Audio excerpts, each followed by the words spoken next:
오늘 말씀 가운데 제목에 보면 삶의 지경을 넓힌 사람 바울이라고 나와 있습니다. 우리가 읽은 신약성경에 보면 많은 부분을 차지하고 있는 사람이 누구냐 할 수 있냐면 바로 사도 바울이라고 이야기할 수가 있습니다. 사도 바울이 얼마나 많은 신약성경의 말씀을 지었습니까? 그렇게 성경의 많은 부분을 차지하고 그 성경을 지을 수 있게 되었던 이유가 무엇일까요? 그렇게 하나님께서 사도 바울을 사용하시고 쓰셨던 이유가 무엇일까요? 저는 이 사도 바울을 보면서 사도 바울이 하나님께 귀하게 쓰임받았던 한 가지 이유가 있었다라는 것을 깨닫게 되었습니다. 그것이 무엇이었냐면 바로 사도 바울은 누구보다 성령 충만한 사람이었다라는 것입니다. 성령 충만함을 사도 바울은 온전히 구했고 그 성령 충만함으로 말미암아 바울은 변하게 되었고 그 변함으로 말미암아 새 사람의 옷을 입고 날마다 하나님께서 주신 말씀대로 순종하며 살았던 사람이었습니다. 그렇다면 어떻게 해서 사도 바울이 성령 충만함을 받게 되었고 어떻게 해서 삶의 지경이 이것만 보던 사람이 넓어져서 땅끝까지 이르러 하나님의 증인이 되었을까라는 것입니다. 로마 그 한 곳에만 머물러 있던 사울이 어떻게 하나님께서 주신 은혜로 말미암아 삶의 지경이 땅끝까지 확장될 수 있었냐라는 것입니다. 오늘 말씀 가운데 가장 중요한 핵심적인 부분이 나오고 있습니다. 우리가 너무나 잘 알고 있는 것처럼 사울은 예수님을 믿는 사람들을 핍박하려고 어디로 달려가고 있었어요? 다메섹 도상으로 달려가고 있었습니다. 그곳에서 예수 그리스도를 만나게 됐고 하늘로부터 빛이 사울에게 임하게 됩니다. 그 강력한 빛을 보고 사울은 어떻게 돼요? 눈이 멀게 됩니다. 당장 앞을 보지 못하고 한 치 앞도 내다볼 수 없는 장님이 되었습니다. 그리고 그 가운데 하나님께서는 다른 한편에 다른 사람을 예비해 놓으셨는데 아나니아라는 사람을 예비해 놓으셨습니다. 그리고 아나니아에게 사울에게 가서 안수해라라는 그 명령의 말씀까지 하십니다. 그리고 사울이 마을로 돌아와 아나니아를 만나고 아나니아의 그 기도로 말미암아 사울이 눈을 뜨게 되었습니다. 그리고 그가 그 눈뜸으로 말미암아 어떻게 삶이 변했는지를 우리는 너무나 잘 알고 있습니다. 여기서 우리가 먼저 살펴보고 싶은 것은요, 사도 바울이 그렇게 중요하게 여겼던 성령 충만한 부분을 한번 살펴보았으면 좋겠어요. 여러분들 성령 충만과요 예수님을 믿는다는 것, 그것은 다르다는 것을 여러분들 기억하시기를 바랍니다. 예수님께서요 승천하시면서 사람들에게 뭐라고 말씀하세요? 성령을 기다려라, 성령을 받으라 라고 말씀을 하십니다. 그런데 예수님께서 성령을 받으라, 성령을 기다려라 라고 말씀하신 대상이 누군 줄 아세요? 믿지 않는 사람이 아니었습니다.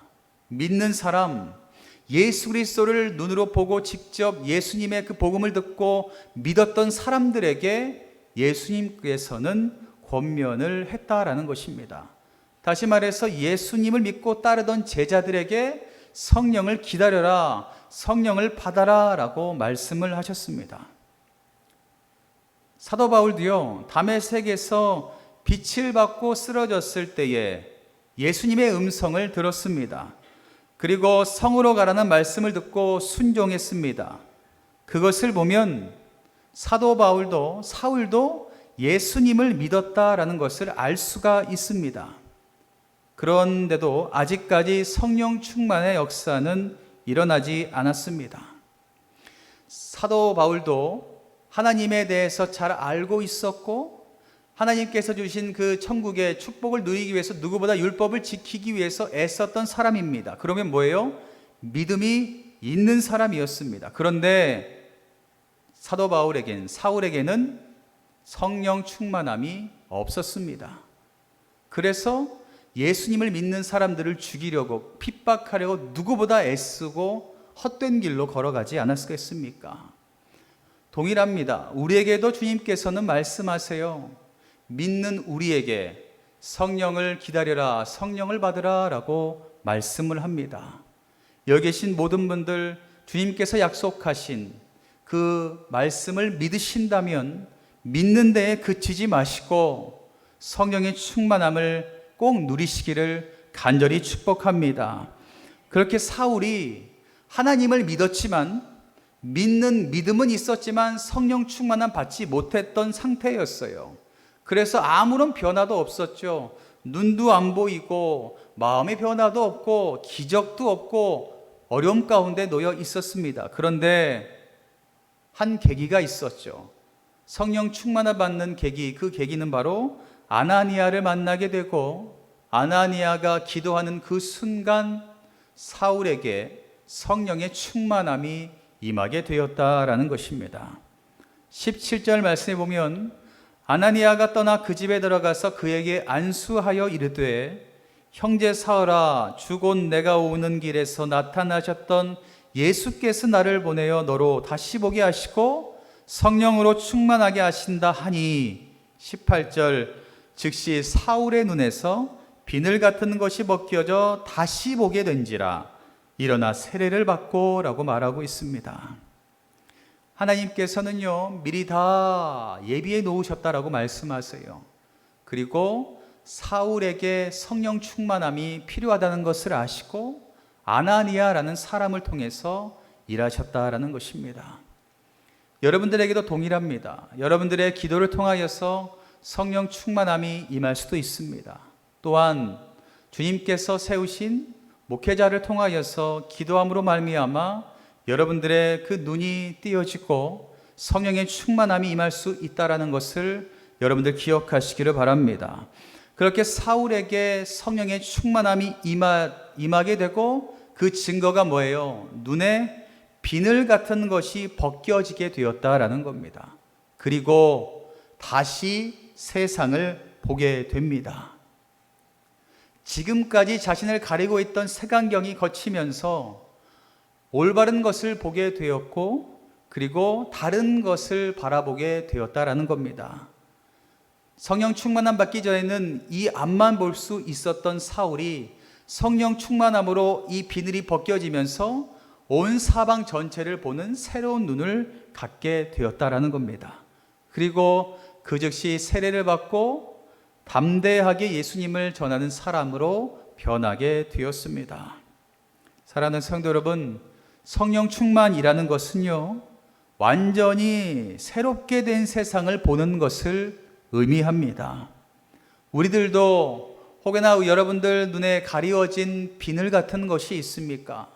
세상을 다른 눈으로 보게 하는 색안경이 있습니까? 성령 충만함으로 벗겨지시기를 간절히 바랍니다. 믿음으로 벗겨지는 것이 아니라요, 성령의 충만함이 임할 때에 그것이 벗겨집니다. 그래야 우리는 새로운 세상을 볼 수 있게 되고 새로운 하나님의 뜻을, 계획을 깨달을 수 있게 된다라는 것입니다. 그렇게 아나니아를 통해서 사울은 사도 바울이 됐고, 사도 바울의 그 행위 가운데 새로운 모습이 나타나게 됩니다. 성령 충만함 받으니 사도 바울이 이전에 행했던 악한 일을 하는 것이 아니라 새로운 일을 하게 되었다라고 말하고 있어요. 로마서 3장 20절부터 22절에 보면, 22절에 그래요. 곧 예수 그리스도를 믿음으로 말미암아 모든 믿는 자에게 미치는 하나님의 은이 차별이 없느니라 라고 말하고 있습니다. 생각이 바뀐 겁니다. 이전에는 유대인만 그리스도인이라고 알았습니다. 유대인만 하나님의 자녀라고 사울은 깨달았습니다. 그러나 이제 새로운 눈이 열리고 뭐라고 이야기해요?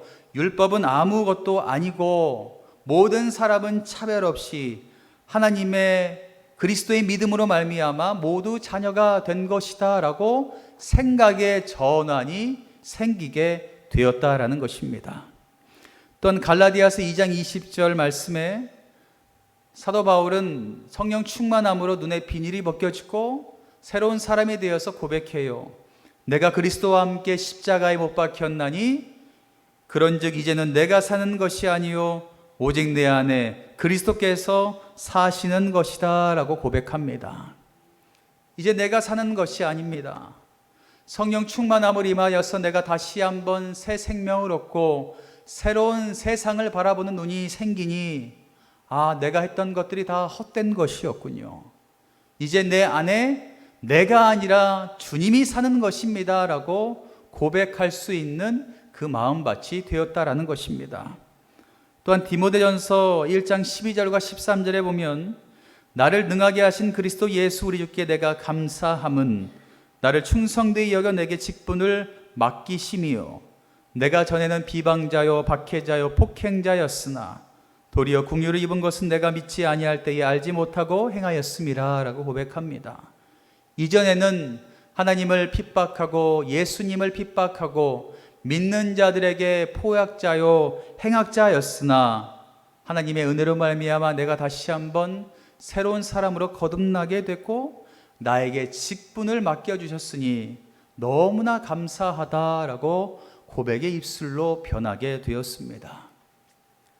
사울이 성령 충만한 받음으로 말미암아 이전에 했던 모든 것을 똑같이 한 것이 아니라 완전히 새로운 것으로 변화된 삶을 살았다라는 것을 여러분들 기억하시기를 바랍니다.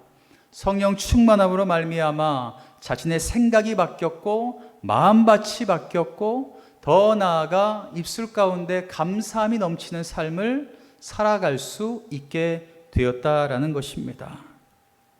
사랑하는 성도 여러분, 우리들도 성령 충만함을 받아서 우리 주님께서 보여주시는 새로운 길을 여러분들 보시기를 간절히 바랍니다.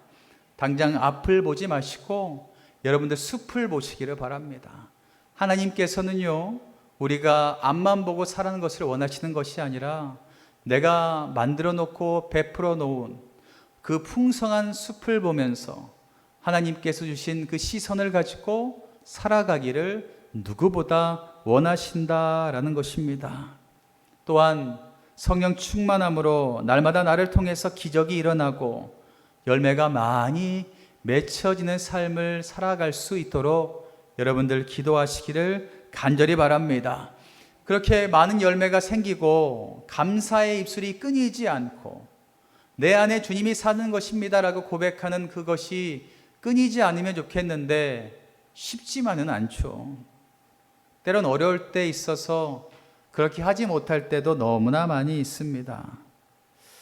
그때를 곰곰이 생각해 보면 저도 분명히 있었겠죠. 처음에는 감사해야지 하면서도 불평불만 할 때도 있고 내 안에 주님이 사신다고 하면서도 미움, 시기, 질투 품을 때도 너무나 많이 있고 그때를 보면 다 하나님의 뜻이 아니라 내 뜻이 내 마음과 내 모든 생각을 지배하고 있었다라는 것을 깨닫게 되었습니다. 여러분들, 우리가 아무 생각 없이 할 때 있죠. 아멘이라는 고백을 그저 습관적으로 할 때도 분명히 있습니다. 그러나 너무나 중요한 것이 무엇이냐면 그 아멘의 고백, 그 고백을 주님께서는 들으신다라는 것입니다. 하나님께서는요, 오늘도 우리를 통하여서 일하시기를 원하십니다. 그것을 믿고 우리가 아멘으로 고백하게 된다면 하나님께서는 우리를 통하여서 그 아멘의 고백이 이루어질 수 있도록 일하시고 일하시는 분이 바로 우리 하나님이시다라는 것입니다. 사랑하는 성도 여러분, 사도 바울이 그렇게 세상이 보기에 누구보다 악했던 사람, 그 사울이 사도 바울이 되어서 삶의 지경이 넓어지고 하나님께서 누구보다도 칭찬하시는 사도로 변화될 수 있었던 이유는 성령 충만함을 받았기 때문입니다. 우리들도 그 성령 충만함을 매일매일 구하시기를 간절히 바랍니다. 사람들을 볼 때 미움이 아니라 사랑하는 마음이 들기 시작할 때 성령의 역사가 시작된다라고 이야기해요. 우리가 기도하고 믿음 달라고 기도하면서 성령 충만 달라고 기도하잖아요. 그때 여러분들의 마음 가운데 믿음이 거두어지고 사랑의 마음이 조금씩 들어오게 된다면 그것이 성령 충만의 증거라는 것을 믿으시기를 바랍니다. 왜냐하면 하나님은 사랑이시기 때문이에요. 하나님은 사랑이시기에 성령님도 동일하게 우리에게 사랑을 불어넣어 주십니다. 그래서 가장 확실한 증거가 내가 미워했던 사람이 갑자기 조금씩 사랑스러워지는 거예요. 염려가 되고 걱정이 돼요. 그러면 주님께서 여러분들의 마음 가운데 임하시기 시작했다라는 것을 여러분들 꼭 기억하시기를 바랍니다. 오늘 우리의 눈에 있는 비늘이 벗겨져야 될 줄 믿습니다. 또한 우리 교회 또한 성령 충만한 교회가 돼야 할 줄 믿습니다. 그렇게 우리 모든 성도가 함께 모여 성령 충만함을 구하고 성령 충만함으로 힘을 얻어 우리 교회가 이 세상 가운데 수많은 기적을 일으키는 교회로 다시 한번 일어서기를 간절히 바랍니다. 그 자리 중심에 누가 있으셔야 돼요? 여러분들이 서 계셔야 됩니다.